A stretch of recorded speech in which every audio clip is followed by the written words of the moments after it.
panel, de nuevo, una enorme gratitud a Gilberto Rincón, que cada año nos regala con una conferencia de primer nivel internacional sobre temas críticos del cambio climático. Realmente todos los años yo digo, me quito el sombrero con Gilberto porque logra financiar el proceso, logra hacer una magnífica conferencia y claro que tenemos que tener con él una gran gratitud y con su fundación. Muy bien, vamos a hablar de la COP21. No vamos a hablar de la mitigación en Colombia porque pues, es muy importante la mitigación en Colombia, pero ya se ha hablado suficiente sobre eso. Entonces, digamos, sobre los planes de mitigación de Colombia, etcétera, creo que no es del caso entrar porque, entre otras cosas, la mitigación que puede hacer Colombia en el campo del cambio climático es insignificante para el problema global. Entonces, por esa razón, gastemos el tiempo en el tema de la COP21. Quisiera hacer referencia sobre el tema de adaptación muy breve, porque obviamente se relaciona con el de mitigación, y ahí sí voy a hablar de Colombia. Es muy brevemente decir que la mayor prioridad en Colombia, sin duda, de lejos, es el tema de adaptación. Colombia tiene unos graves retos, unos enormes retos en el cambio de adaptación al cambio climático, y es responsabilidad total de Colombia la adaptación. Eso no es con plata del gringo. Todavía el gobierno sigue y mucha gente diciendo, no, es que nos van a dar plata para la adaptación. Olvídense que nos van a dar plata para la adaptación. Colombia es una economía mediana hoy en día, una economía de tamaño medio, es un país relativamente rico. Entonces ni la adaptación en Brasil ni la adaptación en Colombia va a ir por cuenta del gringo, va a ir por cuenta de los colombianos. Y eso comienza, estoy muy de acuerdo con Carlos Viana, hay una cuestión de arriba hacia abajo, que es una cantidad de acciones que tiene que hacer el gobierno y unas enormes inversiones, por ejemplo, en el campo de agricultura, por mencionar uno, en desarrollo científico y tecnológico en el campo de la agricultura, y esas son inversiones nacionales, eso no. Y lo mismo de abajo hacia arriba, la construcción con las comunidades, etcétera, etcétera, porque estoy muy de acuerdo con el doctor Viana que este es un problema que se resuelve con la gente. Entonces, yo creo que parte de la responsabilidad de la sociedad civil es crear conciencia en Colombia que ese no es un problema del gringo y que no vamos a… Por ahí recibiremos unas platicas para programas pilotos, pero los presupuestos que hay que invertir en el campo de adaptación son gigantescos realmente, por el tamaño del reto que tenemos. Entonces, obviamente los programas de adaptación están muy vinculados con los de mitigación. Tenemos 4 excelentes panelistas, ya ustedes todos los conocen, tal vez el doctor Suárez no había participado en la conferencia, está el viceministro de Medio Ambiente encargado en este momento y es el director del área de cambio climático, pero con nosotros está pues de nuevo el doctor Bedford, que ya nos conferenció esta mañana, Carlos Viana y naturalmente Carolina García, que viene del WWF y muy vinculada en el pasado y en el presente con esta fundación que ha movido todos estos foros. Entonces también tenemos que estar agradecida con ella porque en el pasado, y creo que todavía, ¿no? Todavía le mete baza a este tema. Muy bien. Sobre la COP21, Carlos Viana hacía un muy buen punto, puso sobre la mesa, es la encíclica del Papa. Yo no tengo nada de camandulero, no soy un católico practicante, pero debo decir que el documento más importante que se ha producido en décadas sobre el tema de desarrollo sostenible es el del Papa. No es un documento ambiental, como se ha dicho, es un documento sobre el desarrollo y sobre el desarrollo sostenible. Y además lo entregó antes de la conferencia en la cual se aprobaron los objetivos del desarrollo sostenible en Río de Janeiro, en Nueva York. Y es una crítica brutal y radical a los objetivos del desarrollo sostenible que se aprobaron en Nueva York. Y así hay que leerlo. Porque el Papa de una arranca diciendo no es factible el modelo de desarrollo actual porque el modelo económico no va y la sociedad de consumo no va y la dictadura de los economistas no va. Y un punto fundamental que dice el Papa es el poder está siendo motivo de uso y abuso por quienes lo detentan en su ánimo de lucro. Y es una acusación violenta a los gobiernos del mundo y a los políticos del mundo. Entonces, claro, si uno lee cuidadosamente la encíclica del Papa y cuidadosamente el discurso que hizo en Naciones Unidas, es muy interesante porque utiliza el término desarrollo sostenible, pero en un sentido totalmente diferente al de, o muy diferente en muchos aspectos, al de Naciones Unidas. Y una de las cosas que dice en la encíclica es, y es muy duro en decirlo, los convenios de Naciones Unidas en cambio climático, biodiversidad, todo ese cuento de Río, fracasaron. Han fracasado y eso es una política de carácter simbólico. Eso lo dice el Papa, básicamente, ¿no? Cada rato aprueban cosas en Naciones Unidas, crean ilusiones en el mundo y no va, ¿no? Obviamente uno tiene que reconocer que se ha sido exitoso en la parte de la pobreza hasta cierto punto en los objetivos del milenio, pero hasta cierto punto. Pero buena parte de la pobreza pues se radicó fue en China, y eso no es un problema de los objetivos del milenio, sino es un problema de que China creció económicamente, o sea, no es un problema de Naciones Unidas. Muy bien, entonces, comienzo con la siguiente declaración y una reacción rápida de cada uno de los panelistas, y es, ¿cómo reaccionan ustedes ante la afirmación muy fuerte del Papa que yo comparto, que la Convención de Cambio Climático hasta el momento está totalmente colapsada, y que mientras no se demuestre lo contrario? Entonces, tienen la palabra. Manuel, muy buenas tardes y también un saludo muy especial a Gilberto. Digamos, ese trabajo que ha venido haciendo ya desde años atrás, creo que es el pionero en estos temas que hoy hay muchos en el país y en las regiones. Pues definitivamente yo creo que uno empieza a oír mensajes asociados a lo que planteas, colapsado, digamos... Ahora, estoy hablando en mitigación. En mitigación solamente. El tema es la mitigación, no vamos a hablar de adaptación. Pensé que y marcado en la COP.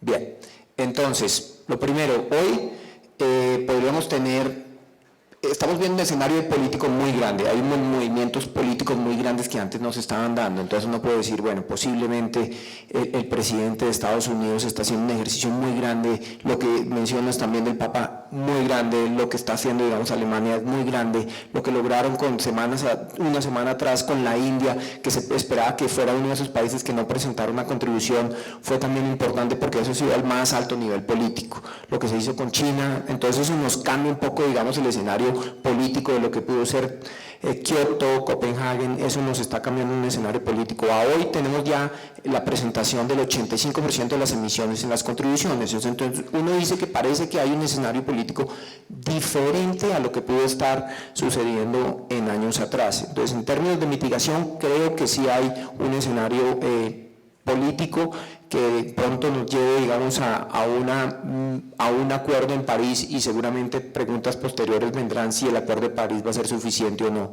pero lo discutiremos en adelante.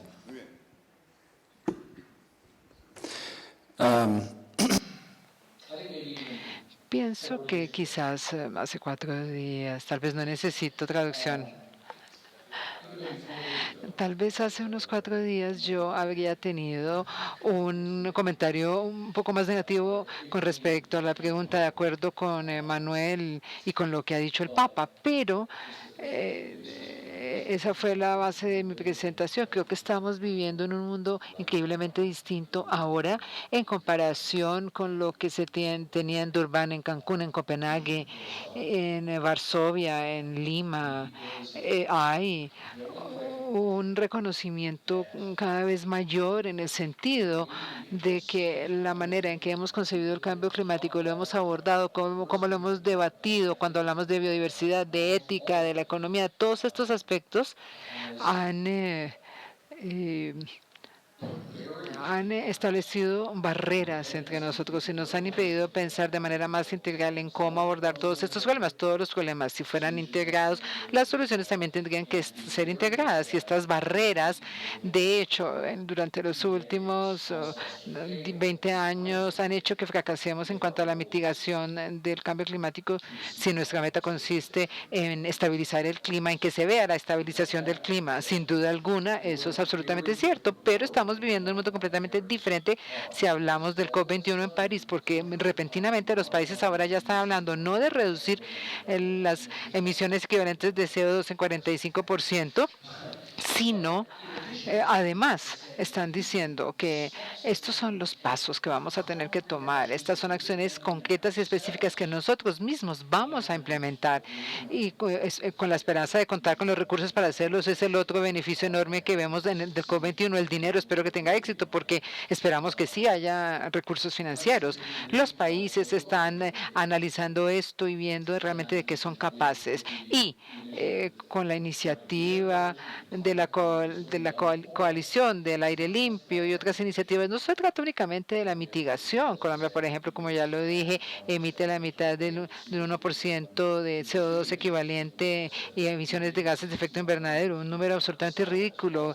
Sería difícil como legisladores vender esto en términos de tomar acciones, pero muchas de estas emisiones contaminan el aire y causan problemas para la salud y en la agricultura, tienen implicaciones en la agricultura, y todas estas son razones por las cuales los países toman acciones, independientemente del hecho de que se desarrolle un fondo de 100 millones de dólares al año. Por eso hay un nivel tan sorprendente de impulso, de energía, de optimismo entre tantos grupos tan sorprendentes hacia la reunión de París, reconociendo el hecho de que con respecto a la mayoría de los objetivos hemos fracasado en el cumplimiento de las metas. Por eso yo soy tan optimista.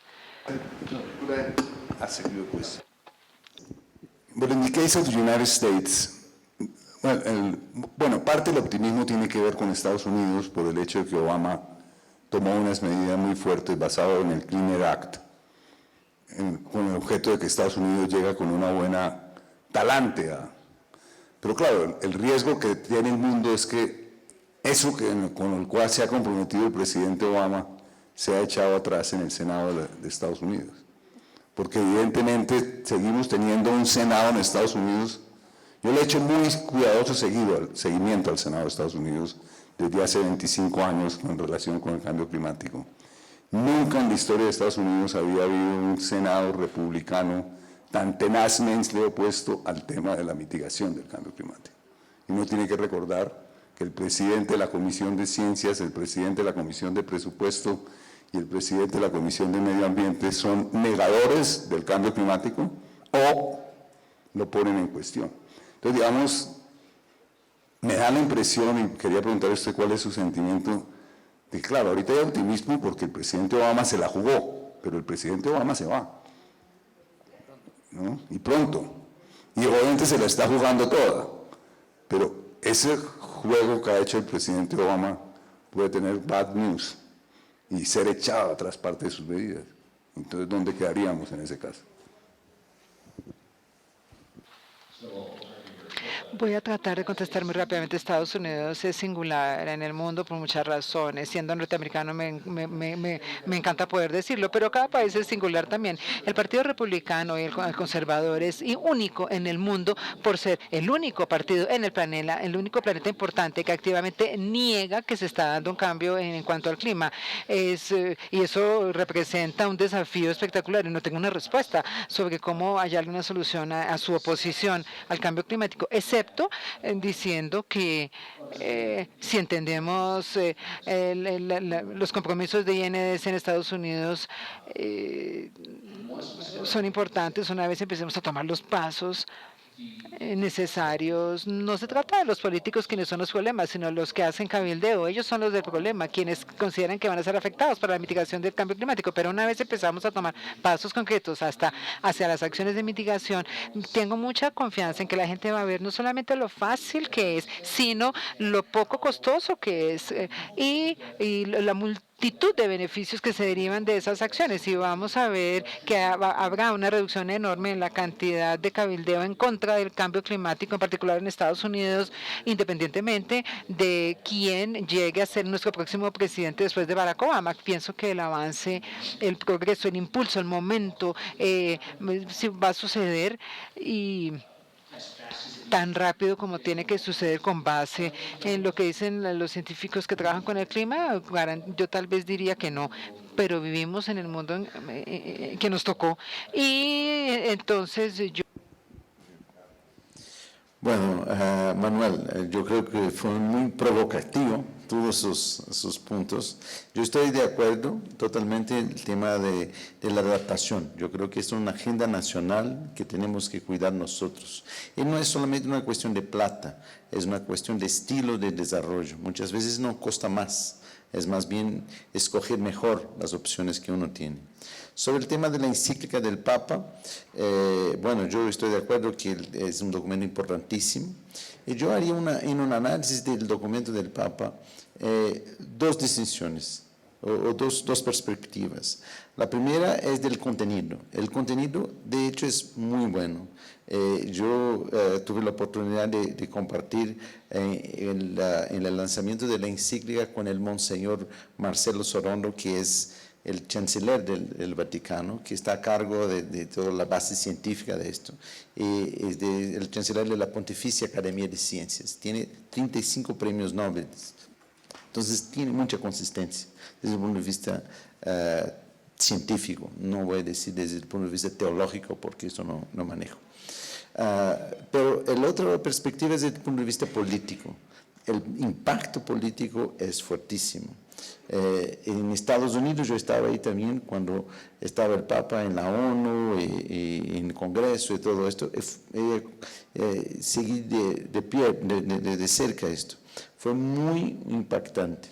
E incluso para nuestros países. En el caso de Brasil, hay una pequeña parte de la población que está vinculada al lobby del petróleo y todo esto, de la opinión pública, que se reaccionaba, empezaba a crecer la reacción al tema de cambio climático. Pero ahora con el Papa, entonces es muy difícil criticar al Papa. Entonces yo creo que el Papa ha hecho un cambio político muy importante. Yo estoy de acuerdo con el análisis tuyo del Senado, pero en este Senado que existe, el Papa ha hecho un impacto. Hubieron muchos artículos sobre esto en New York Times y todo esto. Va a ser interesante ver cómo esto sale. Sobre el tema de la UNFCCC totalmente colapsada, yo creo que hay distintas perspectivas. Sí, no hemos logrado reducir las emisiones, pero no podemos dejar de ver los avances. En el caso de Brasil, por ejemplo, estamos con una revolución en el tema de energía eólica. Es increíble, nadie pensaba esto hace pocos años. Ahora es como una rampa, está aumentando muchísimo la inversión en energía eólica porque tenemos un potencial muy grande. Esto está vinculado, no es directamente de la política de cambio climático, pero tiene una influencia en esto. El mismo tema, la reducción de la tala del bosque, que hemos logrado reducir bastante. Entonces yo creo que sí que hay un impacto, pero es mucho menos que lo que es el necesario. En el tema de los Estados Unidos, tú has hablado de las razones que llevaron a Obama a esto, yo estoy de acuerdo, y añadiría apenas el tema de China, porque China también ha hecho un movimiento importante por otras razones, por la cuestión de salud pública, ¿no?, que se ha hablado acá antes, porque esto es un tema para China muy importante. Y por fin hay el tema de los INDCs, que también es muy relevante. Yo creo que vamos a llegar a París con casi todos los países con sus INDCs. Y sí, verdad que no está claro cómo se van a implementar esto.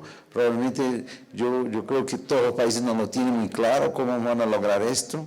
A lo mejor el ministro puede decir un poco mejor, pero es así un poco la historia. Yo creo que en el próximo año se va a tener más clareza y así es un proceso. Yo lo veo esto como un proceso de cambio, que no es un cambio fácil, es un cambio muy doloroso.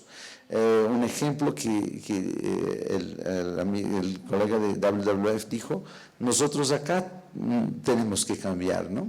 Deberíamos estar con las ventanas abiertas. No hemos cambiado. Entonces, son pequeñas cosas que tenemos que cambiar, que no son fáciles, son nuestros patrones de vida, entonces no es fácil cambiar. Entonces yo tenía una actitud un poco más positiva. Yo veo en todo el mundo muchos cambios. Por ejemplo, el tema de bicicletas. Es increíble cómo hay una explosión de bicicletas en Brasil. en muchas partes del mundo, pero hay una explosión de bicicletas. El hotel donde estamos, el Biohotel, es un hotel muy lindo, ya tiene una parte de energía solar en él y otras cosas, ¿no?, de sostenibilidad. Entonces yo creo que hay una energía de cambio. En Nueva York yo participé de un encuentro con alcaldes. Ahí había como unos 200 alcaldes de grandes ciudades del mundo que están tratando de implementar políticas de reducción de emisiones. Entonces yo veo un gran movimiento. Yo no soy optimista al punto de creer que el movimiento es suficiente, porque yo creo que no es suficiente, tenemos que hacer más. Y ahí yo creo que es la gran falla que nosotros ambientalistas y militantes en esto tenemos, es la falla de comunicación. No hemos logrado comunicar a la sociedad como un todo que estamos frente a una emergencia.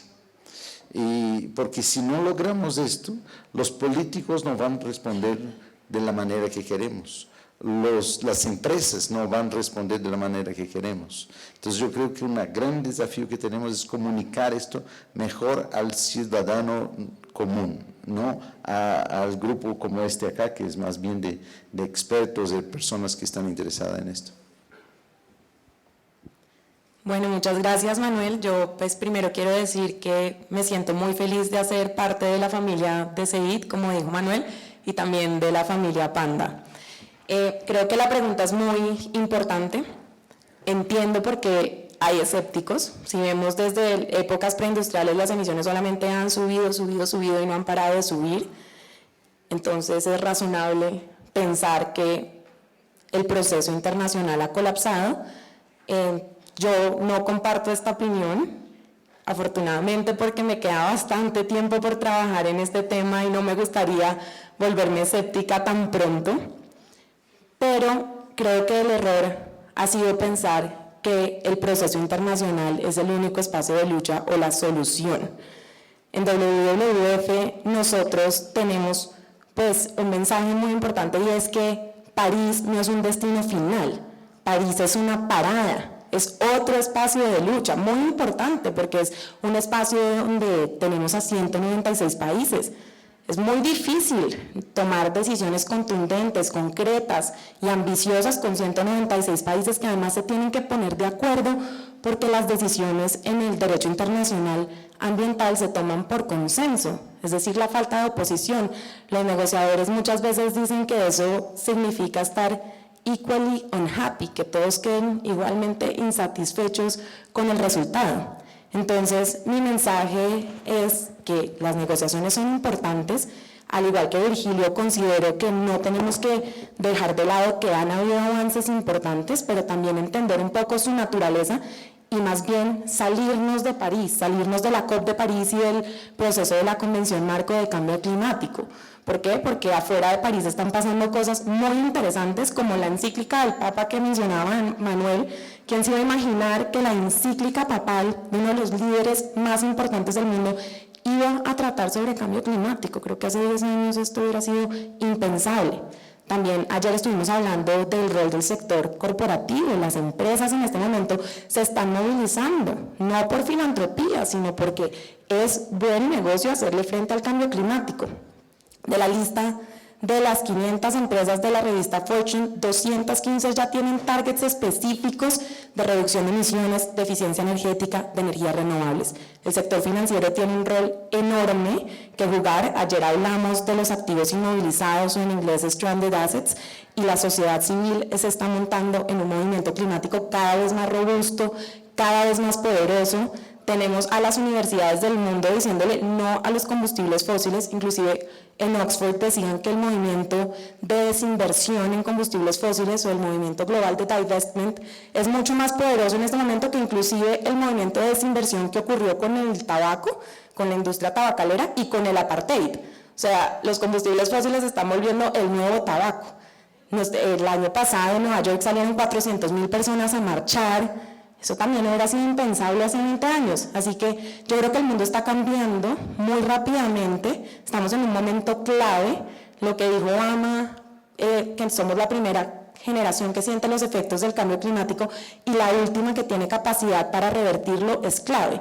Entonces, pues somos afortunados de poder estar en este momento, en esta generación y poder tomar acción y ver todo lo que está sucediendo y no dejarlo todo a 196 países en un proceso global que es muy importante y no lo voy a desconocer. Gran parte de mi trabajo se centra en ese proceso y lo valoro, pero creo que hay que salirnos un poco de la COP y pensar más bien, como diría WWF, que el destino final no es París, sino que París es solamente una estación. Bien, me colocaron en la posición del pesimista y escéptico. Pero yo quiero aclarar que yo no estoy siendo escéptico ni pesimista, estoy diciendo 25 años después de comenzar las negociaciones de cambio climático, 27 años después, el resultado es cero.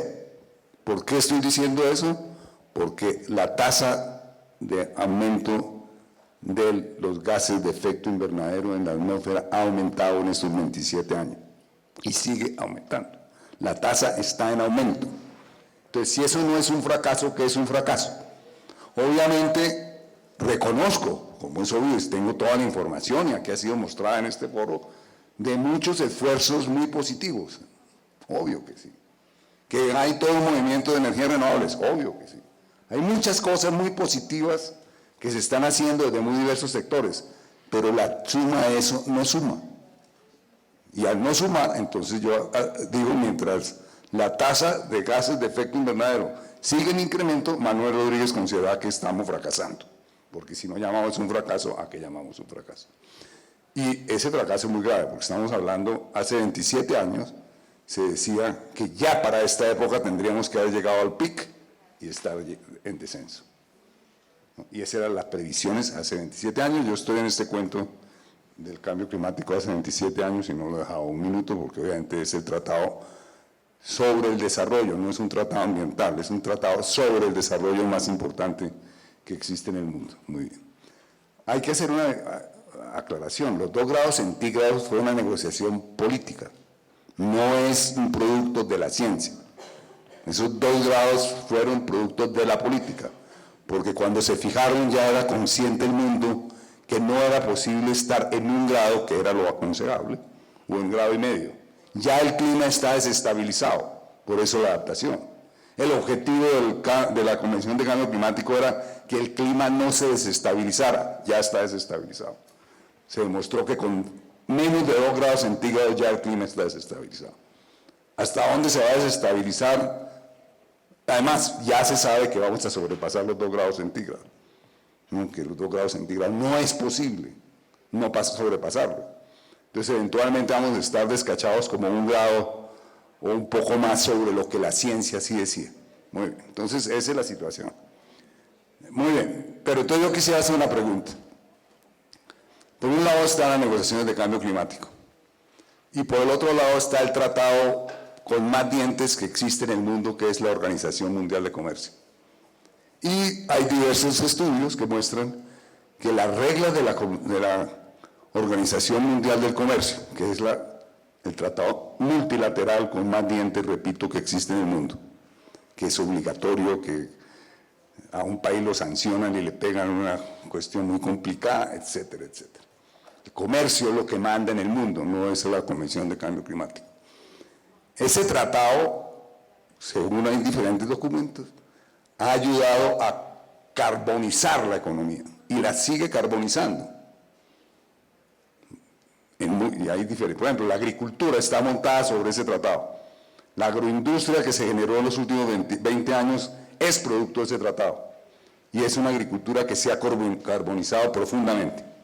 Entonces la pregunta es, supongamos que hay un acuerdo en París, ¿y qué pasa? ¿Cómo se resuelve o cómo se va a resolver las contradicciones enormes que hay frente a ese acuerdo de París? ¿Cómo van a resolver los países sus objetivos establecidos voluntariamente versus unas reglas de comercio que son muy duras? Por ejemplo, hay proyectos de energía renovable que la WTO, frente a demandas que han hecho otros países, los ha anulado. Dice, no se puede hacer ese proyecto porque va contra las reglas de la libre competencia. Y ahí ellos no calculan para nada los beneficios para el cambio climático, no. Hay unas reglas de libre competencia, si ese proyecto tiene tales características, no va. Por ejemplo, el famoso, el caso de Ontario. Entonces, la pregunta es, ¿dónde estamos frente? Porque da la impresión que estamos de nuevo negociando, haciendo lo mismo que pasó en el año 92, que simultáneamente a que se negoció la Convención de Cambio Climático, había otros negociadores negociando las reglas del comercio internacional. Y los dos grupos no quisieron comunicarse. La gran oportunidad del mundo era descarbonizar la economía, no a través de una Convención de Cambio Climático, sino a través del Tratado de Comercio. Eso no se hizo y el Tratado de Comercio va en otra dirección. Es más, en la Convención de Cambio Climático existe un artículo, que es increíble que existe y que se ha acordado, que dice todo esto está muy bien, todo el cuento del cambio climático y de la lucha contra el cambio climático, pero siempre y cuando que no moleste el libre comercio. Hay un artículo sobre eso. Muy bien. Bueno, gracias, Manuel. Sin duda es un enorme desafío. Sí, es difícil a nivel nacional buscar coherencia a veces entre las instituciones que tienen políticas diferentes y uno está en un solo país que debería tener un objetivo común, pues en los regímenes internacionales este desafío es aún mayor. El tema de la Organización Mundial del Comercio no es nuevo, no es exclusivo para cambio climático. Lo hemos visto también en el Convenio de Diversidad Biológica, por ejemplo, con todo el tema de los organismos genéticamente modificados. En el Protocolo de Cartagena sobre bioseguridad específicamente dice que no se entiende que el Protocolo de Cartagena esté por encima de otros tratados internacionales. Entonces no es un caso nuevo, creo que es un enorme desafío y que hay que empezar a repensar cómo está el GATT y cómo no solamente este tratado, sino todos los demás, digamos que sean incoherentes con el tema de cambio climático y de desarrollo sostenible, porque pues sin duda son uno de los grandes desafíos que tenemos en este momento. En el libro de Naomi Klein, esto lo cambia todo, se habla muy claramente de esa crítica y pues a los que no lo hayan leído lo recomiendo mucho porque aunque no esté de acuerdo con la posición de la autora, creo que sí es clave el tema que le hace, la crítica que le hace a nuestro sistema económico. Entonces, definitivamente es un enorme desafío y creo que es algo que vamos a tener que reevaluar y repensar en los próximos años y ojalá más pronto que tarde. Bueno, Manuel, desde el punto de vista del tema más general del optimismo y pesimismo, yo creo que a lo mejor podríamos ofrecer una visión convergente para nuestros amigos que están acá, que es una visión de que, primero, la velocidad de reducciones de emisiones no es suficiente. Entonces, aunque hemos logrado algunos avances, no es suficiente. La ambición tiene que ser mayor. Y dos, que no podemos esperar todo de la UNFCCC, porque la convención tiene los problemas que conocemos, es tomar por consenso, es difícil, 190 personas. Si nosotros estuviéramos acá y llegara a un consenso sobre si vamos a tomar café, té o agua o jugo, probablemente no íbamos a llegar a un consenso, porque hay alguien que tiene alergia a café, otro no puede tomar jugo, lo que sea. Entonces, yo creo que tenemos que ir más allá de la UNFCCC. Y por esto yo creo que el movimiento de los alcaldes es importante, el movimiento de los gobernadores subnacionales es importante, hay también muchas cosas interesantes a nivel subnacional, estadual, el movimiento de las empresas, estas son cosas que van más allá de la UNFCCC. Entonces, yo creo que esto es algo que a lo mejor podríamos tener una visión convergente sobre esto, que no debemos esperar que la UNFCCC va a lograr todo, porque esto es como si fuera un señal, un pasaporte para frustración, porque no va nunca ser muy ambiciosa, ¿no? Siempre va a decir alguien, bueno, ahí no apruebo, entonces baja el denominador común. Sobre el tema de la OMC, yo creo que tú estás muy correcto, porque los tratados de una manera general estimulan al flujo de mercaderías, que aumenta el footprint, ¿no? La huella de carbón.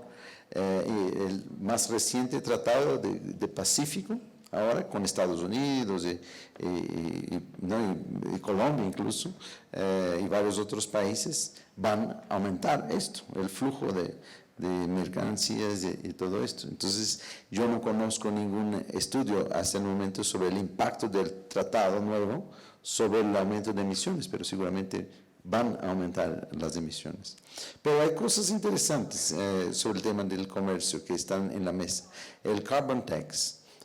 Hay muchos países que ya están exigiendo poner el carbon footprint, ¿no? En todos los productos y empiezan a vincular impuestos con bases al footprint de los productos.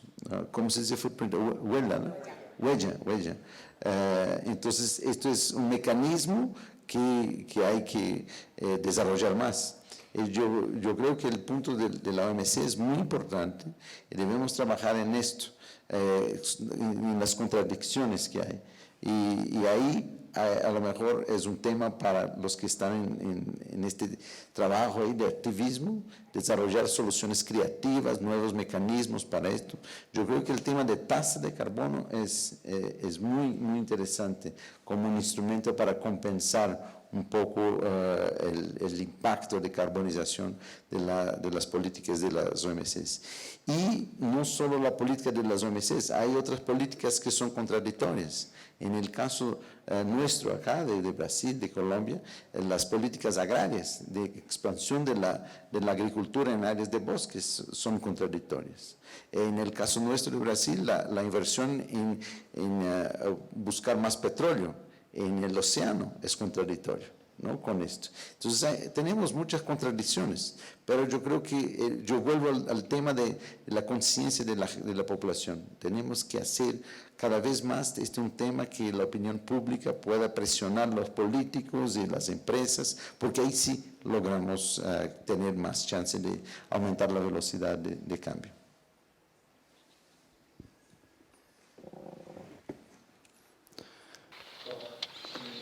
Bueno, tantas cosas de las cuales hablar. Creo que podríamos usar 4 días de conferencia solo en este panel. A ver, ¿qué es lo que quiero decir? Creo que tenemos que tener en cuenta que cuando se estaba negociando la Organización Mundial del Comercio en la Convención Original de Cambio Climático, hubo un consenso casi universal en cuanto a que había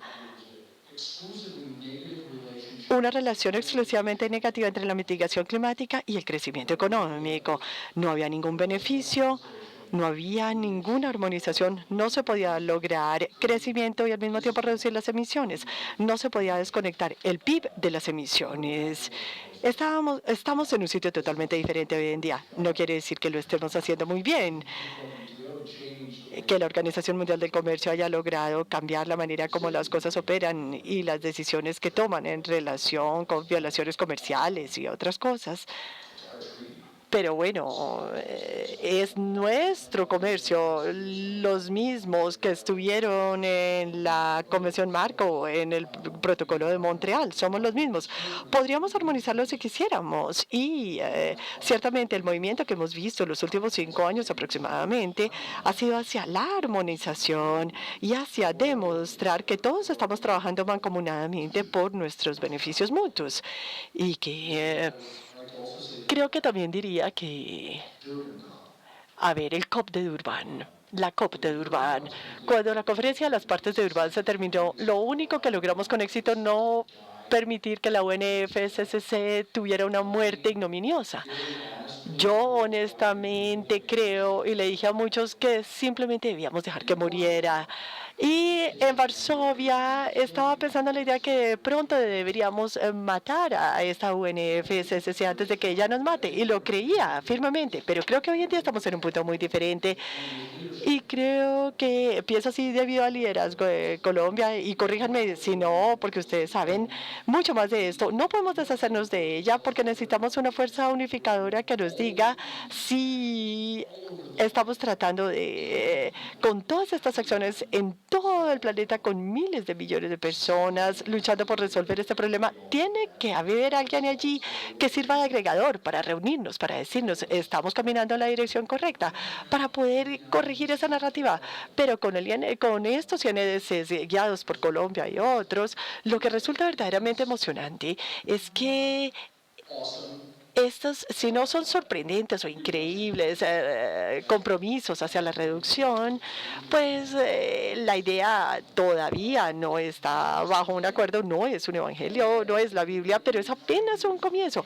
Y dentro de 5 o 10 años todo el mundo va a mirar hacia atrás o va a venir y se van a reunir y van a decir, bueno, revisemos lo que hicimos, cuánto cuesta, qué tan rápido pensamos que lo podemos hacer y vamos a fortalecer nuestros compromisos. Lo vamos a subir todavía más. Bueno, no son 5 o 10 años, creo que la posición de Colombia es cada 5 años y en Europa se dice que esta revisión debe ser cada 10 años, pero es algo verdaderamente emocionante porque este vehículo nos ofrece, tal como les decía en mi presentación, nos está mostrando el mundo, cómo pasar por los bosques para llegar a lo que queremos, la meta que queremos, que es la estabilización del clima, que es lo que queremos en la UNFCCC. Y lo estamos haciendo lentamente, estamos retrasados en 20 años, esto ha debido pasar hace muchísimo tiempo, pero existe la oportunidad, ahí está.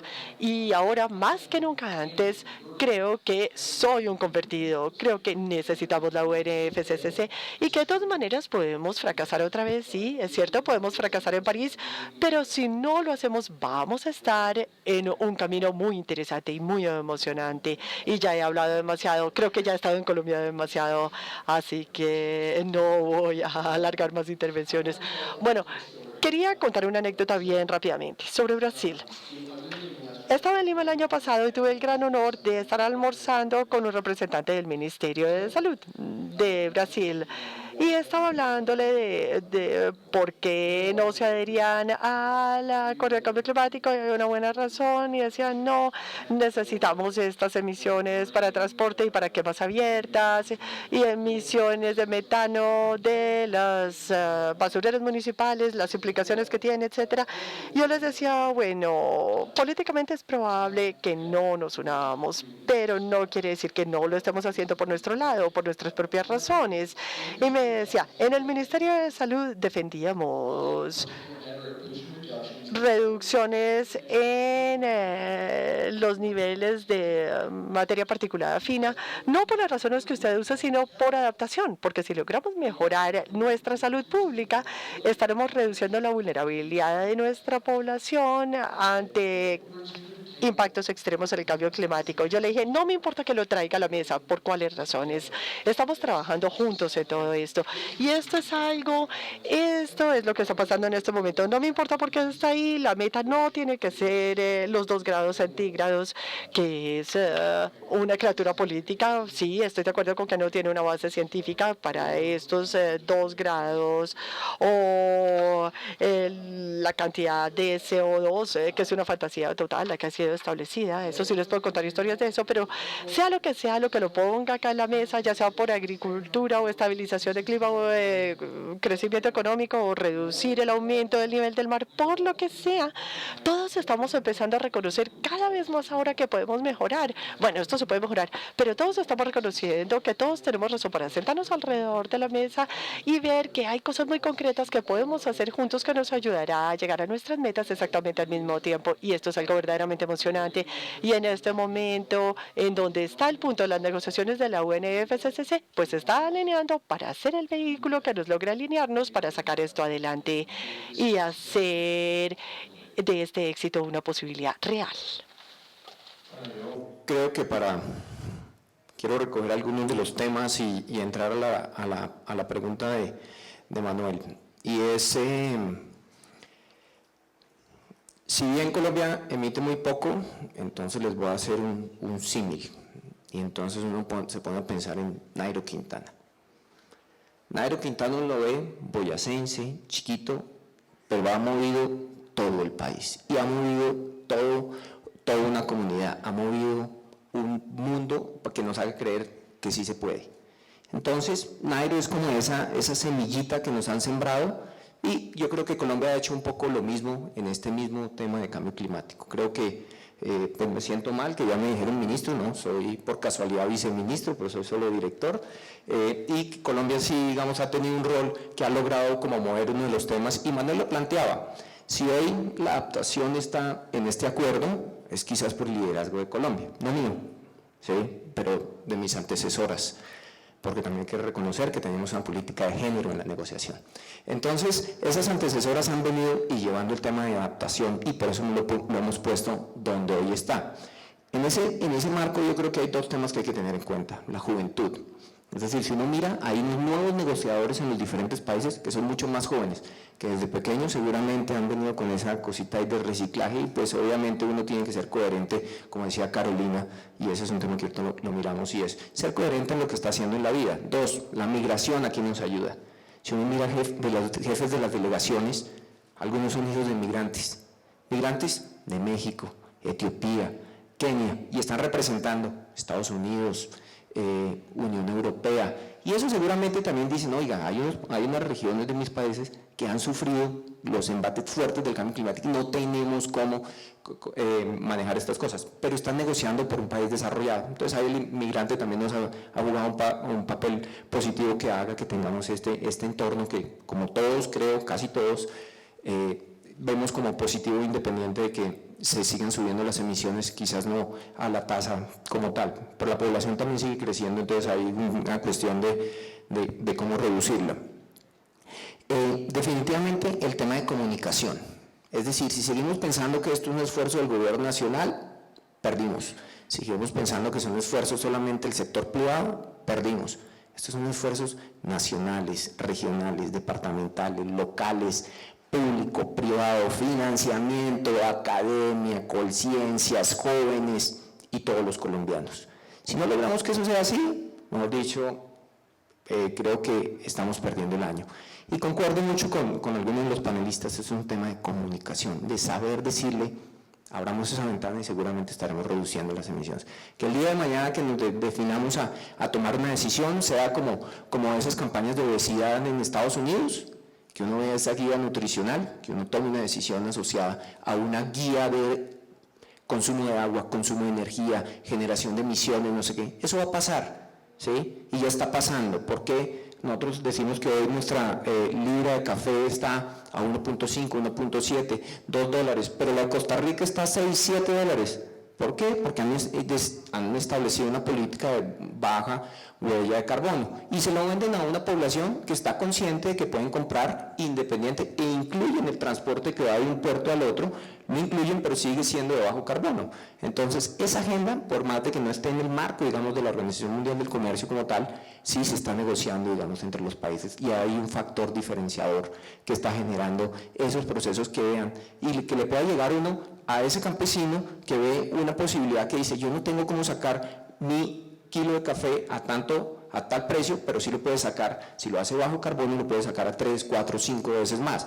Y eso es lo que va a pasar seguramente poco a poco, y es el camino que nos va a llevar. Entonces yo creo que definitivamente sí son dos agendas que se van a empezar a cruzar muy rápidamente. Y una palabra muy importante que mencionaba también, coherencia. Creo que la coherencia aquí es muy importante, porque a veces hablamos de articulación, pero la articulación es algo que de una u otra manera va llegando, pero la coherencia sí es cómo lograr que en las decisiones que tomemos nosotros mismos a nivel local, departamental, regional y nacional sean coherentes. Ese sí creo que es el gran reto, y ahí seguramente todos seremos de una misma familia, independiente del apellido que carguemos cada uno de nosotros, pero seremos todos partes de una misma familia. Entonces yo creo que definitivamente dos agendas que se van a articular, que se tomarán decisiones seguramente por debajo de las mismas, pero que nos llevarán a que este camino aumente seguramente esa tasa de resultados positivos que sin duda pues tenemos que pensar que somos optimistas frente a este camino que estaremos enfrentando.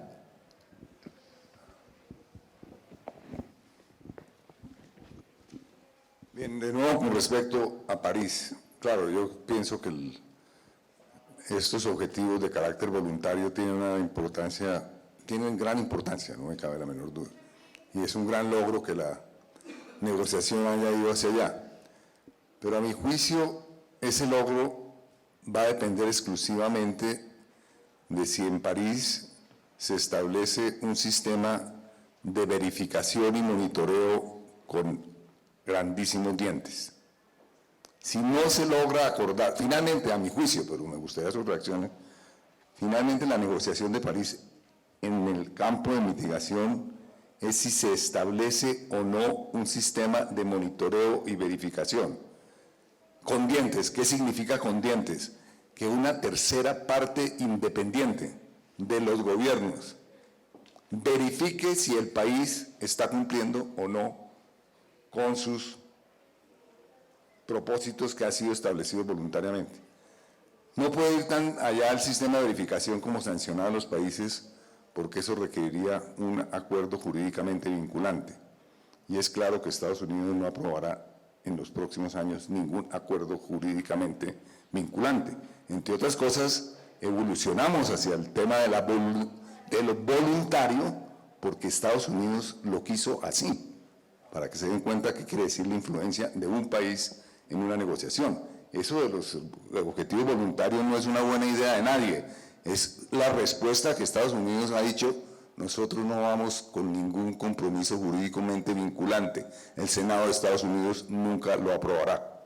Entonces, como de ahí partimos, entonces tomó un giro la negociación, que es el giro en que estamos, objetivos voluntarios. Pero bueno, entonces, ¿quién le pone el cascabel al gato?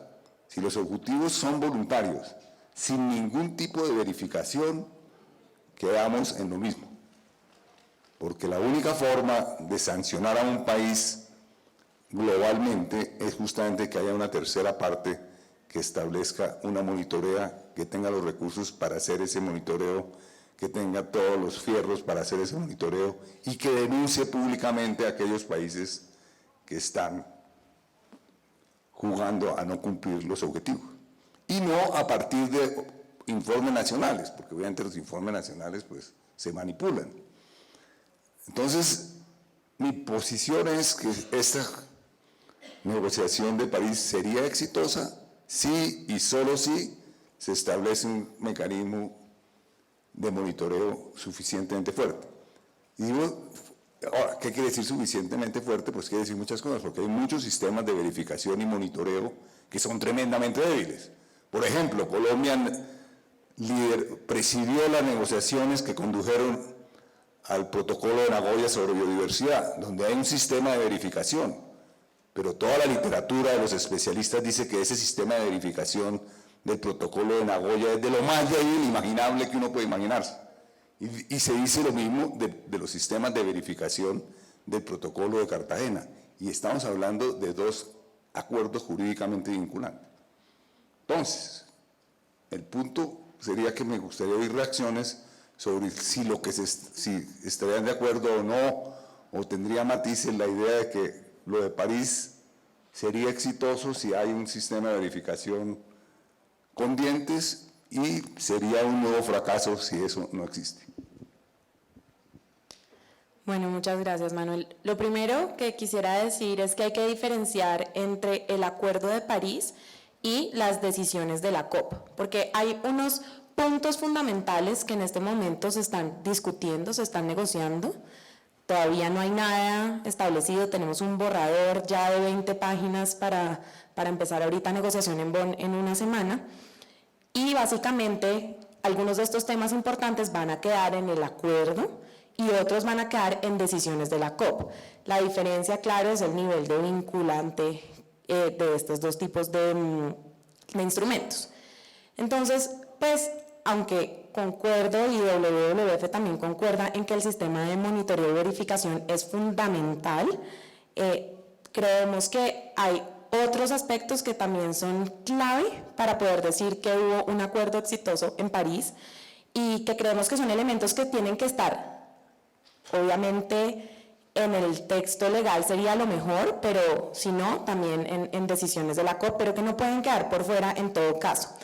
Pues lo primero es, respecto a mitigación, es tener una meta global de mitigación. Lo ideal sería que la meta fuera 1.5 porque, como bien lo resaltó Manuel, la meta de 2 grados es débil y es una meta política, pero lo más realista y lo que pues, probablemente va a suceder es que la meta global sea de 2 grados. Entonces, para WWF es clave que quede una meta global que nos encamine hacia una trayectoria para lograr un desarrollo bajo en carbono. Lo segundo, el tema de adaptación.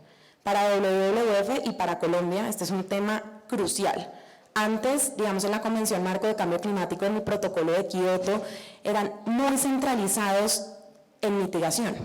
Este nuevo Acuerdo de París no lo puede ser. Como lo decía Jimena Barrera, mitigación y adaptación tienen que tener el mismo nivel de importancia en el acuerdo. Y ahí también es clave hablar de una meta global de adaptación. Otro tercer tema que nosotros consideramos fundamentales para que sea exitoso el acuerdo es hablar de daños y pérdidas. En el acuerdo se tiene que mencionar el tema de daños y pérdidas porque la adaptación no es una solución mágica para todo. Llega un punto donde no nos podemos adaptar y van a haber daños y pérdidas irreversibles. Entonces tiene que haber un reconocimiento en el acuerdo de que incluso las emisiones atmosféricas que tenemos en la actualidad van a causar daños y pérdidas que serán irreversibles. Otro tema crucial es el de financiamiento. Si no hay financiamiento sobre la mesa, si no sabemos cómo se van a financiar todas las acciones de mitigación y adaptación, pues creo que sería un gran fracaso este nuevo Acuerdo de París. Los países en Copenhague se pusieron la meta de aportar $100.000 millones para 2020 y aún, pues desafortunadamente no se ha establecido exactamente cómo se va a hacer esto, cómo se va a poner esta meta para 2020. Entonces en el acuerdo primero se tiene que establecer bien cómo se va a llegar a esta meta que nos pusimos en 2009 y adicionalmente decir qué va a pasar después de 2020, cuál va a ser las finanzas para el clima que nos van a permitir llevar a cabo todas estas acciones de mitigación y de adaptación. Otro tema muy importante es el de diferenciación y equidad. La equidad tiene que estar en el corazón del Acuerdo de París. No olvidemos que uno de los principios rectores de la Convención es el principio de responsabilidades comunes y capacidades respectivas. Entonces, la equidad es clave.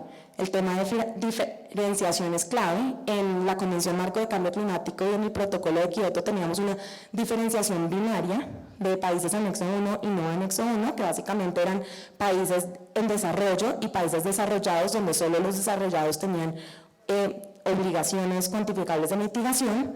Esta vez, ¿cuál va a ser la diferenciación? No a todos podemos cortar con el mismo rasero, por el principio de responsabilidades comunes pero diferenciadas. Tenemos que diferenciarle de una forma cómo se va a hacer esto. También un tema crucial es el tema de cómo se va a aumentar la ambición. Uno de los grandes problemas del protocolo de Kioto y probablemente la razón por la cual fracasó fue que su periodo de cumplimiento era de 2008 a 2012 y eso fue lo que se negoció y llegó 2012 y no pudimos negociar un nuevo protocolo, un nuevo periodo de cumplimiento y por eso es que el protocolo de Kioto quedó inoperante y casi que murió. Entonces, ¿qué mecanismos va a permitir el acuerdo para que se aumente la ambición sin necesidad de volver a negociar otro acuerdo prácticamente? O sea, tiene que ser flexible para permitir que los países evalúen, por ejemplo, sus contribuciones nacionalmente determinadas y puedan aumentar esta ambición con facilidad, idealmente en ciclos de 5 años. Y por supuesto está el tema de monitoreo y verificación que Manuel decía que es clave. Por último, el tema de qué tan vinculante va a ser, cuál va a ser la fuerza jurídica del acuerdo que realmente todavía no se ha definido. Algunos países, como es la posición de Colombia y si me equivoco Rodrigo me corregirá, Colombia quiere que esto sea un protocolo jurídicamente vinculante que necesita ratificación. Hay otros países como Estados Unidos, que de pronto no es la opción ideal por el tema del problema de ratificar en el Congreso. Entonces, esta pregunta también está, ¿qué nivel de fuerza jurídica va a tener el acuerdo? Entonces, para WWF estos son los temas cruciales que van a determinar si el Acuerdo de París es exitoso o no. Muy bueno. Yo creo que el tema de monitoreo estamos todos de acuerdo. Es fundamental que tengamos un sistema de monitoreo y verificación que sea consistente metodológicamente. Mi visión es que probablemente lo que vamos a hacer es empezar un poco flojo, porque así están los países, no hay una metodología. Pero con el tiempo, ahí concuerdo con Carolina, que París no es el punto de llegada, pero es una etapa. Entonces vamos a tener más aclaraciones de la parte de la UNFCCC sobre las metodologías. Y el tema muy importante que nosotros deberíamos tener una pelea es por el mecanismo de transparencia. Entonces, si creamos mecanismos de control de las sociedades civiles en los países, se puede cuestionar, mejorar los datos. Y ahí yo creo que hay una agenda también importante para la academia, las universidades. Tienen un papel muy importante en desarrollar los indicadores, las métricas, para mejorar la calidad de todo lo que sí hay que medir. Sobre el tema de las contribuciones voluntarias, Manuel recordó muy bien, esto fue una influencia de Estados Unidos. Yo estaba ahí en Copenhague cuando esto fue el punto de ellos, ¿no? Hubo una decisión política buena de Copenhague, que fue una decisión de los 2 grados, relativamente buena porque es una decisión política, informada por la ciencia, pero una decisión política, pero por lo menos tenemos esto como un punto, ¿no?, simbólico de referencia. El tema de llenar los emissions gap, yo creo que este es el punto más importante para París, porque los INDC ya están hechos, entonces van a llegar ahí todos ya listos. El tema es cómo llenar la huella, ¿no?, huella. Esto es, yo creo que esto es fundamental, el faltante, lo que está faltante, la brecha. Y ahí yo creo que hay sobre el tema de mecanismos de financiamiento, yo no creo, yo no tengo mucha esperanza, en esto soy un poco pesimista, porque los gringos en Europa tienen ahí el tema de inmigración, y todo esto, la crisis y todo, ¿no? Con excepción de Noruega y Alemania un poco, yo creo que no vamos a ver mucha plata en esto. Entonces no hay que esperar mucho de esto, no va a salir, yo creo. Yo no soy muy optimista en eso.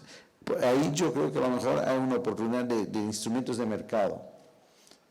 Por ejemplo, ahí vuelve el tema de aviación que yo he mencionado antes. Yo creo que hay una oportunidad muy interesante porque la decisión de ICAO fue para hacer un market-based mechanism. Entonces hay una oportunidad para valorizar los bosques de la Amazonía y de otras partes. Obama, si no me acuerdo bien, ha solicitado $500 millones al Congreso al año solamente.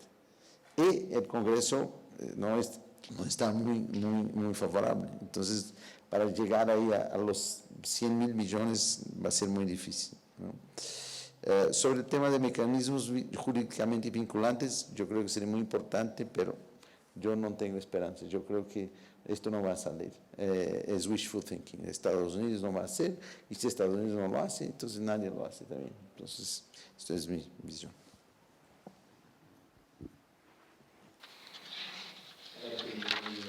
Me gusta ser el único representante de los Estados Unidos acá en el banquillo. Muchos puntos excelentes se han hecho, no los voy a repetir, estoy de acuerdo con la mayoría de ellos, algunos de ellos no, pero podemos hablar de eso más tarde, con un cafecito. Pero había una razón por la cual los expertos jurídicos estaban en desacuerdo en cuanto a si la ley ambiental internacional realmente existe debido a los mecanismos de aplicación y los mecanismos de monitoreo y evaluación, o no existían o eran increíblemente débiles. Y por esa razón puede ser que la ley internacional ambiental no cumple con los estándares básicos de un sistema jurídico. A mí me encantaría tener protocolos con dientes y uñas larguísimas en París. Yo optaría por eso. No creo que lo vayamos a tener. Pero toda una industria de empresas sin ánimos de lucro alrededor del mundo existen porque no hay mecanismos de cumplimiento ni de aplicación o buenos sistemas de monitoreo y evaluación para muchos tratados internacionales multilaterales. Y hasta que este día llegue, hasta que el mundo no cambie, tendremos que depender de los mecanismos que existen y reforzarlos todo lo que se pueda. La sociedad civil va a ser crítica acá para asegurarse de que esto suceda. Hay que reforzar la sociedad civil y no solamente esto. Los datos básicos no existen en la gran mayoría del planeta como para saber realmente qué estamos haciendo o qué emisiones. O sea, África es básicamente una caja negra enorme. No tenemos ninguna idea. Estimamos sus emisiones con base en metodologías muy de arriba hacia abajo. No tenemos prácticamente nada de monitoreo, con la excepción de 4 o 5 países. Necesitamos fortalecer radicalmente eso y esto va a suceder dentro de los objetivos de desarrollo sostenible del milenio y en la conferencia de París, pero va a ser un proceso que va a ser impulsado más que todo por la sociedad civil. En términos del éxito del Acuerdo de París, creo que necesitamos algún tipo de acuerdo sobre la financiación. Creo que tiene que existir y creo que todos están de acuerdo con que esto tenga que ser así.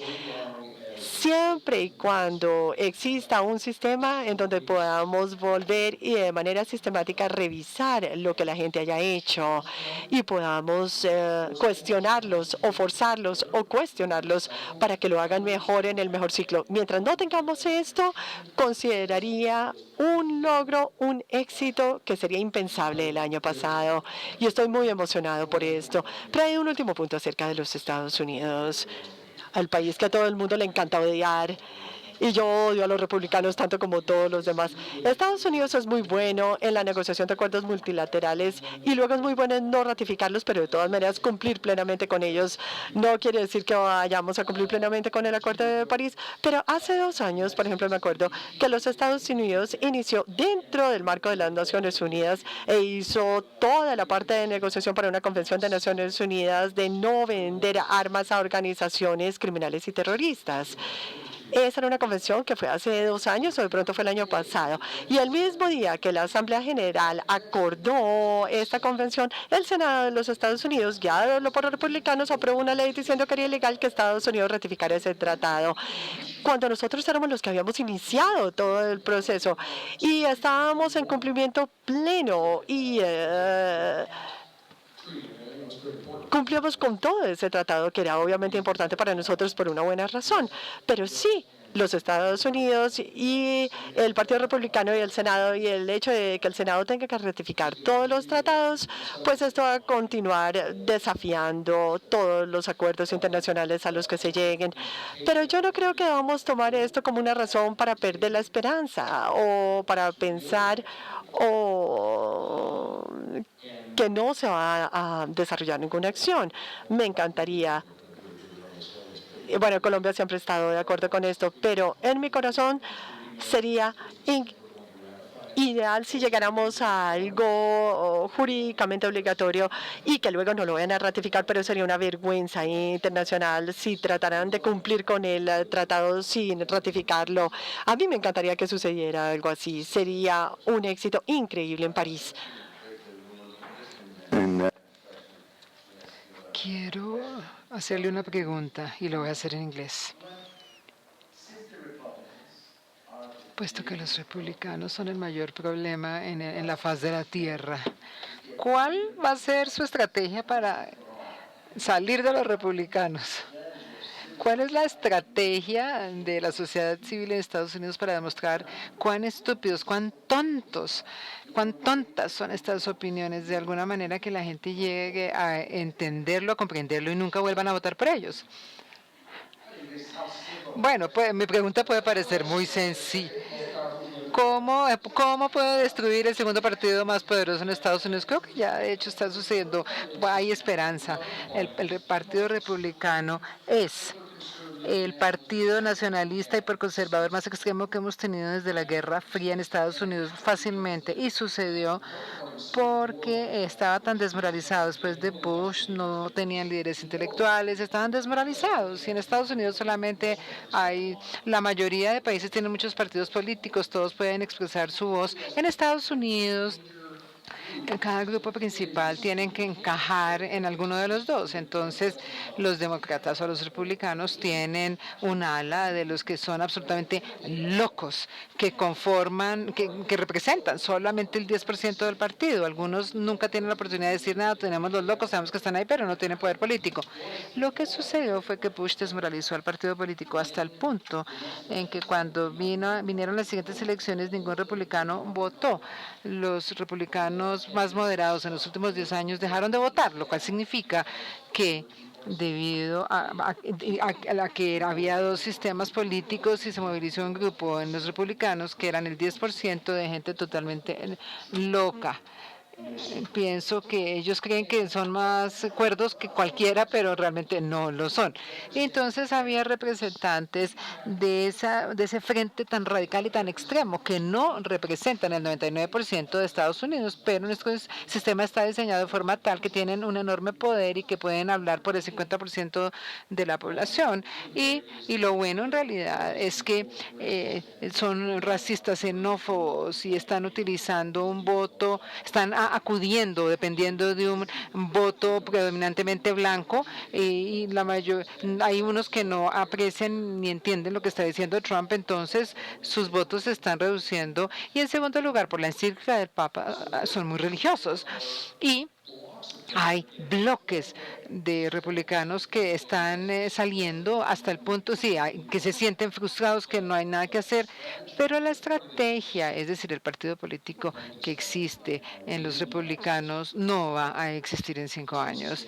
Es insostenible, y sus votantes, su electorado los está obligando a cambiar. Entonces, no sé si esto remedia en algo de lo que está sucediendo, pero el Partido Republicano en particular va a ser 100% distinto en 10 años que lo que es hoy en día. Claro que esto no ayuda mucho en cuanto al cambio climático. Entonces, ¿cuál debería ser la estrategia? No debería haber una estrategia de comunicaciones para asegurarse de que estas cosas tan tontas se vean así ante el resto de la gente. No se ven así. Bueno, uno tiene que hablar con el canal Fox para enterarse de ello. Se ve muy estúpido, es vergonzoso, la gente lo sabe y lo entiende así, pero tiene que suceder internamente en Estados Unidos, y así como los brasileños, no puede suceder desde afuera, tenemos que ser nosotros a nivel interno quienes lo entendemos así. 5 años yo creo que tiene que quedar un acuerdo vinculante al 2020, eso yo creo que es lo más importante como conclusión. Yo creo que ese sería el aporte que deberíamos tratar de hacer. Y cuando uno empieza a pensar, digamos, las preguntas de Manuel, pues definitivamente esto es una estrategia de negociación, y ya los antecesores lo han dicho. Es decir, sí, queremos un acuerdo vinculante con dientes, con los mejores dientes, anzuelos, con todo. Pues seguramente lo que va a pasar es que si incluimos financiamiento, nos vamos a tener que quitar entonces adaptación. Esto es una negociación en donde, Carolina lo decía, todos vamos a quedar suficientemente insatisfechos. Sí, o sea, no vamos a quedar todos contentos. Entonces, eso es un tema de dar, de quitar, y seguramente, y eso sí se los aseguro, Colombia ha venido durante un par de meses, semestres y quizás un par de años haciendo un ejercicio juicioso de cómo debería ser la negociación. Y hoy quiero contarles que, digamos, creo que tenemos una delegación, o por lo menos los negociadores capacitados, hemos recibido todos capacitaciones de expertos que nos dicen, oiga, cuáles son las frases que deberían ir, o sea, este debe, este podrá, este quizás, cuáles son los temas que deberíamos plantear. Hemos logrado que el viceministro de Ambiente esté en el diálogo de alto nivel, de negociación de alto nivel, él va a ser parte de ese proceso, nunca lo habíamos estado, entonces eso es muy importante. Vamos a estar detrás de los copresidentes de toda la negociación en los temas de adaptación desde la Cancillería, es decir, por primera vez creo que vamos a tener unas posiciones muy importantes en este proceso de negociación. Entonces eso hace que lo que estamos pensando, lo que pusimos en las contribuciones, el día de mañana puede ser un poco más de realidad dentro de lo que estamos pensando y que pueda quedar en el acuerdo. Es importante pensar que es 200 países que estamos tratando de llegar a unos acuerdos. Seguramente sí queremos acuerdos vinculantes con las INDCs adentro, con unos temas de financiamiento, con unos temas de seguimiento, con unas evaluaciones periódicas, pero eso el día de mañana, ese es el querer de Colombia. Hay otros que no quieren lo mismo, entonces habrá que ver dónde cedemos y cómo articulamos, y eso es el proceso que seguramente nos puede llegar a frustrar, y es frustrante, se los digo, uno estar sentado 10 horas mirando un párrafo, pues ya como que se le nubla a uno un poco la cosa y empieza a ceder, así como hoy él quiere café y hoy ya quieres como ir a almorzar. Entonces es como ese tema de que ya es el agotamiento de esos procesos de negociación son increíbles, y yo creo que eso también ayuda a la juventud que entra como con más fuerzas y ayuda como a ese proceso. Entonces, bueno, yo creo que ese es un proceso que definitivamente trataremos de empujar desde Colombia y desde una región del país, digamos de diferentes países de la región, trataremos de empujar al máximo, pero también tenemos que entender que es una negociación y posiblemente no vamos a quedar como tan contentos de lo que partimos seguramente hacia París. Yo creo que ya se nos acabó el tiempo.